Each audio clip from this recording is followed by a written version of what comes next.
I think as kids, we've all played sports, right? And I played a lot of sports as a kid. I didn't like all of them, but that doesn't matter. One of the big sports I played was baseball. America's national pastime.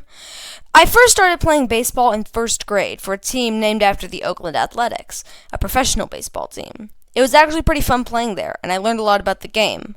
In second grade, I played for a local steak tavern called Park West Tavern, and when I went back to third grade, some of the girls there started calling me Park West, and I was totally fine with it. Also, when they graduated from that school, they seemed pretty sad to say goodbye. They were nice. Summer of that year, I played for another baseball team before a few inconveniences had me hang up my hat for the rest of my elementary school years. My dad thought I got in a fight with someone. I didn't play this sport for a long time, but I still enjoyed it.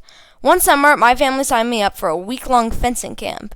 I was actually really good at it, and I loved it, and I actually took the bronze medal in the last day competition. Unfortunately, I didn't play for a while after that. Now, all of those sports were great, but a big sport that I've been playing for a while now is cross-country running. I love running the long distances, and the scenery is beautiful, and pushing yourself is just a good thing to do in general. Always something you should keep doing. I mean, it's sad that people don't really have time for sports anyway. And one time, I even clocked in really fast for one of my mile runs as one of the fastest residents in the town. I was very proud of it, and I bragged about it to everybody. And then there's another sport, rugby. If you don't know what rugby is, it's a little like football, except it's not like football, and you run with the ball. My family had played rugby for generations before me, and I think I started playing in third grade. In one of the first games I ever played, I had to be a substitute for the other team, but I thought that would be disloyal to my team, so I wouldn't do it. So my dad actually had to force me to do it and give me a little talking to afterwards so that I would actually do that. I never had to do it again, though, so it was kind of pointless.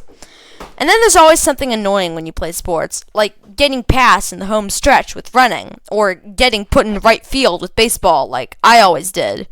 For rugby, it was offsides. If you've ever played rugby, you'll learn about being offsides, which is if you're in front of the person holding the ball. When I started the game, I was completely unaware of it, and I was constantly called on by the referee. Eventually, though, after a lot of difficulty, I understood what offsides meant. And then a few years later, when I was playing rugby, I saw a new kid who was going through exactly what I went through, and I did my best to comfort him. And I guess some people say that's what sports is all about.